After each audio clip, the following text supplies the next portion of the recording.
C. Joseph Vijay எனும் நான்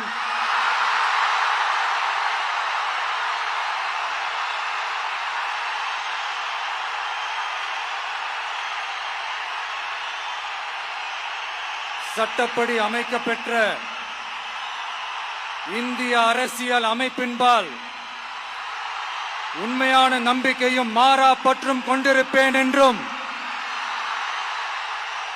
இந்திய நாட்டின் ஒப்பில்லாத முழு முதல் ஆட்சியையும் ஒருமையையும் நிலை நிறுத்துவேன் என்றும் தமிழ்நாட்டு அரசின் முதலமைச்சராக உண்மையாகவும் உளச்சான்றின்படியும் என் கடமைகளை நிறைவேற்றுவேன் என்றும்